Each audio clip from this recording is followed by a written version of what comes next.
Infinity of sunburnt sand and sagebrush sweltering in the dry. 100,000 square miles of challenge. This is the state of Nevada. 6th largest in the Union, 48th in population. The few people in Nevada are creating in our United States a new frontier of opportunity.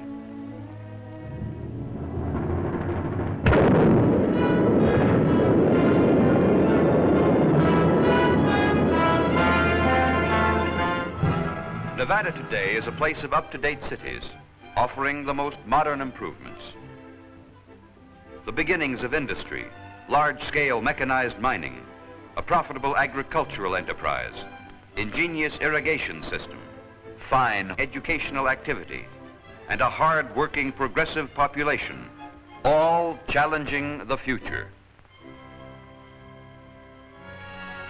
Shaped like a native Paiute Indian tomahawk, Nevada is bounded by Oregon and Idaho to the north, Utah and Arizona to the east, and California to the west, with its Sierra Nevada range intercepting the rain winds from the Pacific and producing a most unusual climate for the sagebrush state.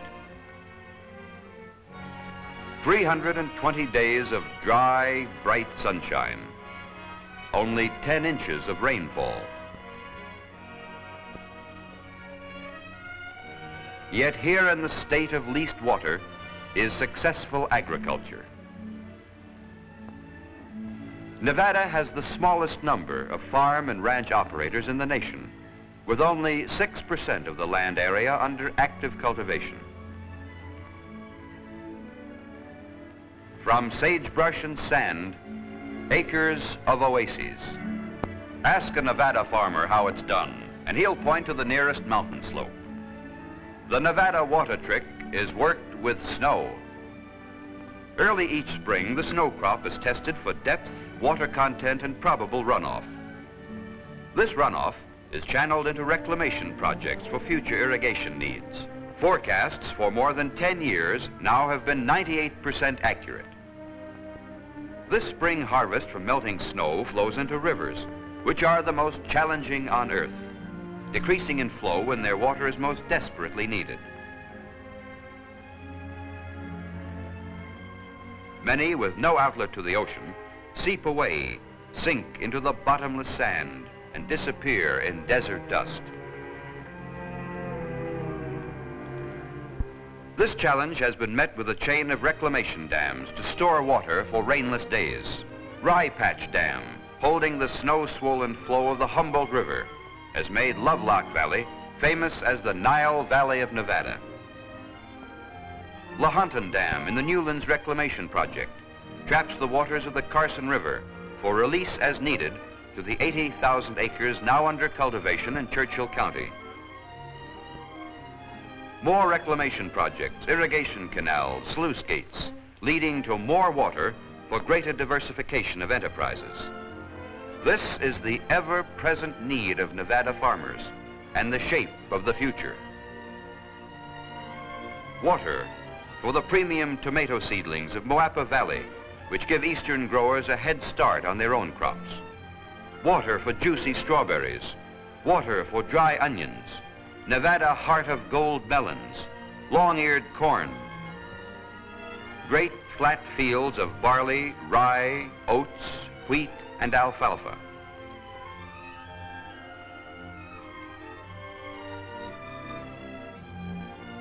Nevada farmers face the challenge of larger scale operations possible with ever-increasing water supplies. More water for more people and their pursuit of a livelihood. And progress. The Nevada-developed Fallon turkey is becoming famous as a household word all over the country for the best in holiday feasts. More white meat on a bird to fit the average roasting pan. On the experimental farm at Fallon, Nevada, new feeding and breeding methods are being developed constantly to help irrigation ranchers do more diversified farming, dairying, and poultry raising. All of Nevada's farm eggs, however, aren't in one basket. That's why 14 of Nevada's 17 counties make a large part of their income from poultry and stock raising, as well as from farming and dairying. Here, cows can be fed on year-round crops of green fodder. This sun-soaked diet helps produce high-grade milk and pasture-rich butter. Thrifty Nevada ranchers are also raising pens of top-quality hogs, perky porkers which fatten fast. These little piggies go to market as heavyweight champions. Each dawn also rises on larger flocks for the textile industries. Sheep now outnumber all other animals in Nevada's livestock grazing enterprise.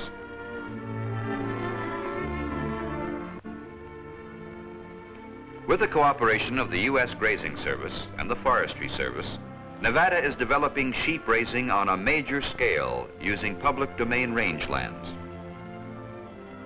Shepherds are today handling yearly flocks of more than 80,000 rambulets, and shearing time is a big business operation with automatic equipment and assembly line techniques.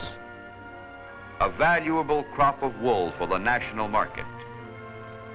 Sheepish and shorn, raring to grow new heavy woolies in record time. Down in the sagebrush of the mountain valleys, 500,000 shorthorns fatten for the beefsteak market.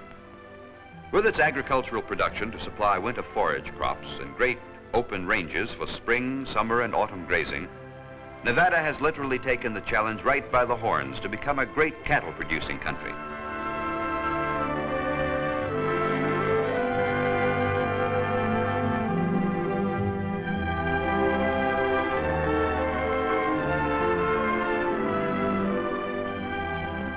The white-faced Herefords, which are the best rustlers for fodder on any kind of range, are rounded up twice a year, once for fall shipment to market and again for spring branding.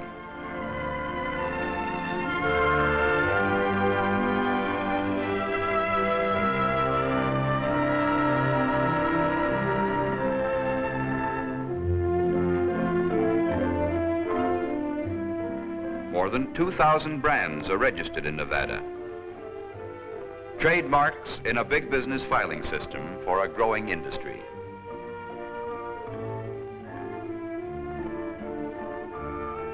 Instead of walking the meat off their beeves, some motor-minded cattlemen save weight by taking their critters in trucks and trailers to railroad shipping points.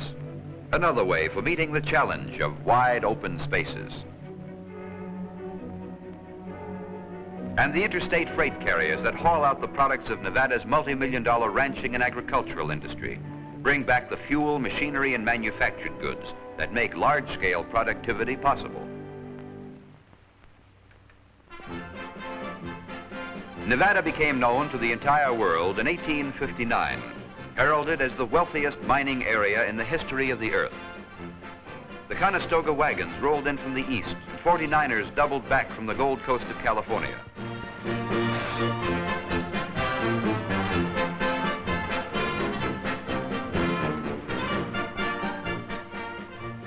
Before, most prospectors had rushed right through Nevada. Only a few had paused to placer mine for gold.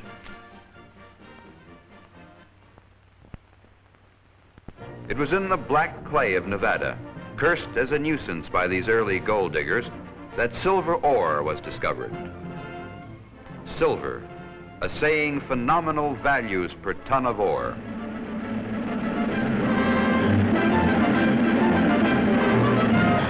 Boom went Nevada. Railroad tracks laid, trains rolled to take out the treasure and return with the raw materials for more building. Lumber, nails, bricks and mortar to build a great state. Dynamite to blast out the treasure. For 20 years, hundreds of $1 million worth poured out on the world from Nevada. Here was the silver lining, the fabulous Comstock lode. And then the market price dropped. Silver mining was no longer a profitable business. Closed mine in Nevada doesn't always mean the ore has given out. Sometimes the market price for a mineral has fallen so low, it doesn't pay mining companies to operate. Towns become ghosts, tombstones of vanished dreams.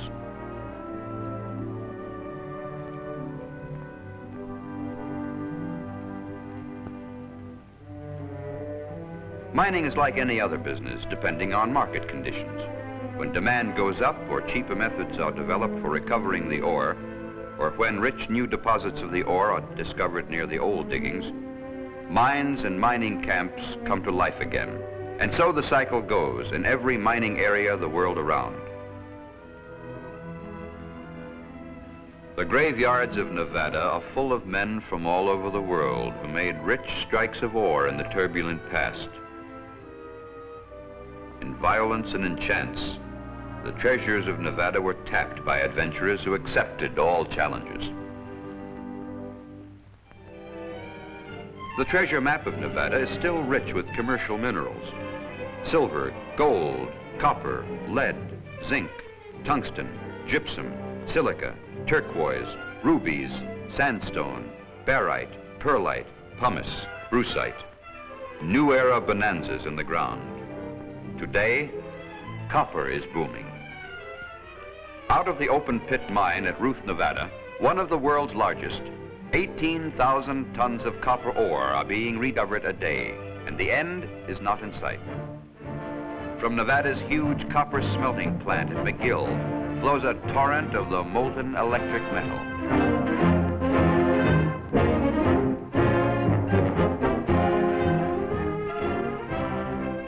Copper, to be drawn into fine wires for electrical motors. Copper cable for conducting electricity. Copper alloys also for cooking utensils and a million daily needs. From great deposits on the surface of Clark County, limestone is moved by power conveyors. The white rock is crushed and separated for shipment in a nearby modern processing plant. Some speeds to sugar refineries and steel mills. The bulk is converted into final form right in Nevada. Kiln-baked and processed into lime, main substance for the wall surfacing of the Western construction industry. Nevada was once the bed of an ancient sea. On the bottom of these prehistoric waters was formed diatomite, the fossilized remains of one-celled microscopic plants. Diatomite's big use is as an insulating and filtering agent. But here the snowy material is prepared for use in paper manufacture. It takes more than wood pulp to make good paper. Mining today in Nevada is indeed organized like all other business. Men working to make supply meet demand with diversification of activity. Here, gypsum is being processed. From gypsum is made wallboard, high on the list of building material in demand. Nevada supplies the four walls for many a home. From Beatty, fluorspar for hydrofluoric acid, used by some refineries in the manufacture of high-octane aviation gasoline, the creation of refrigeration fluid, and in the making of aluminum, the metal of tomorrow. At Tungsten, Nevada, bulldozers rip off the surface of the earth to expose deposits of scheelite ore. In the dark of night, these are inspected with ultraviolet rays. If there is tungsten in the ground, it fluoresces. Scientific prospecting. Shafts are sunk and large-scale mining starts. In these underground factories of Nevada labor the daring men who daily meet the challenge in the rich-veined walls with the most modern equipment.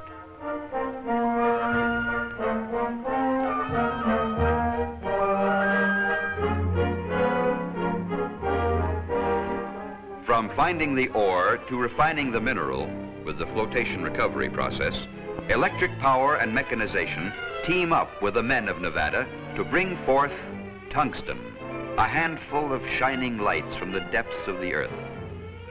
Tungsten is an important element in the manufacture of light bulb filaments and for the strength in high-grade tool steel. Nevada silica sand. With more efficient large-scale operation, It's now possible to mine the vast desert deposits of non-metallic minerals, absorb the cost of shipping this raw material to factories in other states, and still meet market competition on the finished product. The silica sand is fused into glassware hundreds of miles away in the factories of other states. From man-made canyons deep in the desert mountains of Nevada, great deposits of brucite and magnesite are blasted. Dynamiters carefully funnel in the explosive charge.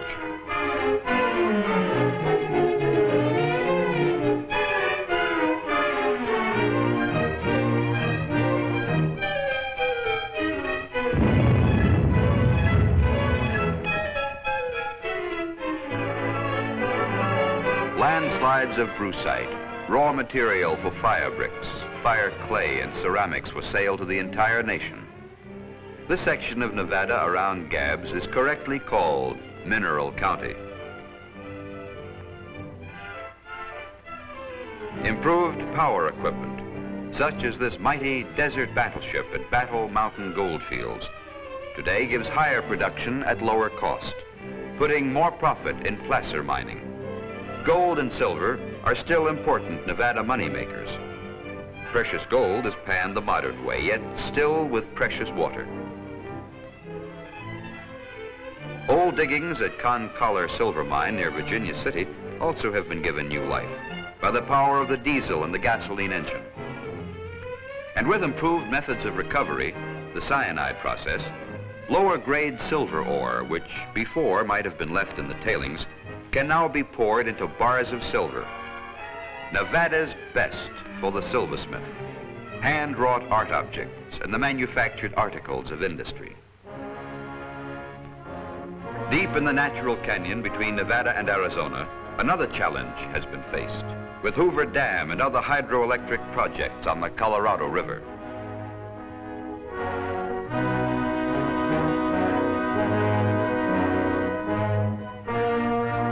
Power for industry, low-cost electrical energy to put new profit in old mines. Now, from the once abandoned underground mining shafts at Pioche, lead and zinc ores are being pulled out by Hoover Dam power to meet competitive price requirements for the needs of everyday life. Zinc for galvanizing water heaters, pipes, wire and sheet metal, and for making brass. Lead for high-test gasoline, storage batteries, good paint products.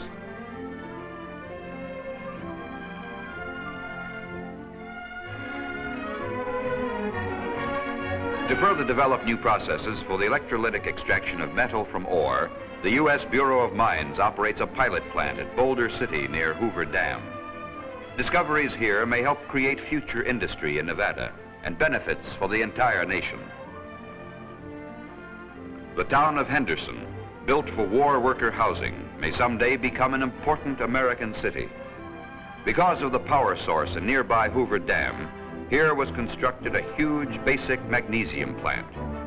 This mammoth plant was bought from the federal government by the far-sighted people of Nevada to encourage industry to locate itself in the state. Here, near power, water, and the sources of raw material supply, are the facilities for the ultimate exploitation of Nevada's mineral treasure, a challenge to bring more people and manufacturing to Nevada. To create a tourist trade and for the pleasure of her own people, Nevada has constructed a network of fine roads, motor trails to scenery and sport. Tahoe, Lake of Many Moods, is world known as a vacationer's paradise. And along its forested shores are sylvan retreats where the camper can pitch a tent for outdoor living and be a backwoods beachcomber in sand and sun. Lake Mead, largest man-made body of water in the world. Formed by Hoover Dam, the canyon lake is fast becoming famous as a recreation center for swimming, boating, and fishing. Meeting the challenge of limited water resources, Nevada's state-sponsored fish hatcheries spawn finny livestock by the millions to ensure a growing supply of nibbles and bites and big ones that didn't get away. A good catch of trout and black bass is planted each year for the hooks of Nevada anglers. And the fishing is as spectacular as the surrounding scenery, for every pool of water, canyon, lake, stream, and river is thoroughly stocked with rod and reel excitement. From mountain slopes full of fleet-footed deer to lake swamps flush with wild duck, Nevada provides the Nimrod with all kinds of fair game for his hunting pleasure, and skeet shoots for his, for her practice. A fair hand with a shooting iron can always keep in form with the flying clay pigeons. Tourists are population, and Nevada does its best to attract them, with comfortable resort hotels and guest ranches. High in the saddle, on a year-round bridle path. Western atmosphere with every convenience, from swimming pools to taxi cabs and your hometown paper, under a faithful desert sun. The early West in modern splendor. Nevada is one sound state when it comes to showing a good time to its guests. At Reno and Las Vegas, and in nearly every town in the state, are carnivals of Western fun and frolic, from Main Street parades to rip-roaring rodeos.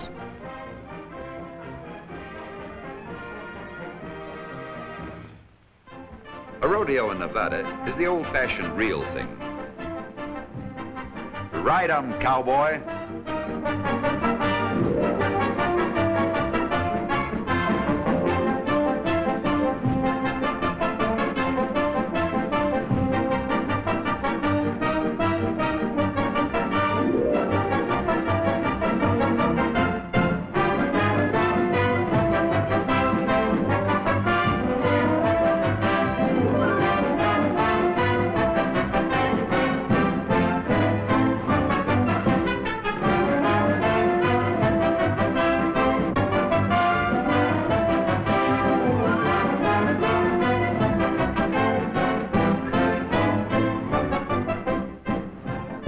Hard-working, hard-playing, even in their recreation, Nevadans like a challenge. There's still more than memories of the Old West alive in Nevada today. Indian art. She works in the tradition of her ancestors. A must down Nevada's memory lane is the bottle house at Rhyolite. Walls of glass bottles, a ghostly monument to a nearby mining boom. Mysterious Stokes Castle, old guardhouse, aged sentinel high above the desert sagebrush.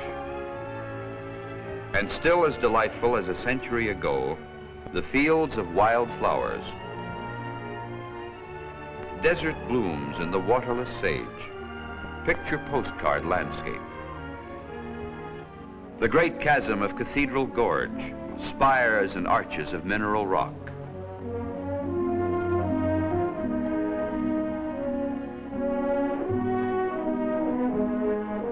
Valley of Fire State Park, a climax of rock color and eerie forms.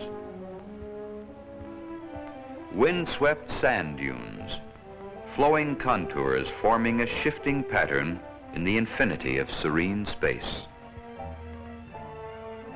Fantastically beautiful is the horizon, splashed with a golden, crimson, azure green, and warm brown hues of mineral color. The setting sun throws a veil of mystic light over mountain and valley.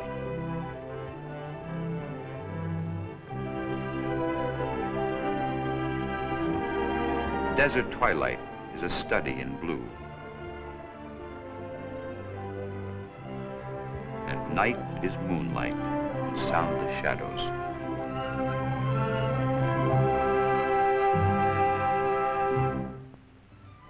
Something from nothing, and nothing but the arid wasteland. Nevada has accepted the challenge, used the best, and from the best, created her cities. Reno, famous as the biggest little city in the world, bustling metropolis with modern air-conditioned hotels, movies, and shops, and an atmosphere of free and easy Western living.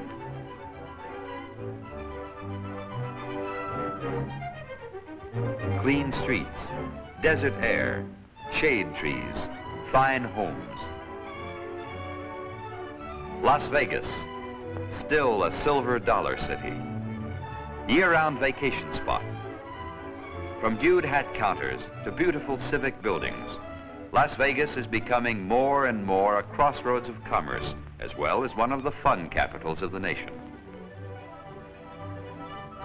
Elko, chief trade and service center for Nevada's important cattle industry, which centers about Elko County, where saddle-bent cowboys and well-to-do ranchers can buy the finest in leather tooling.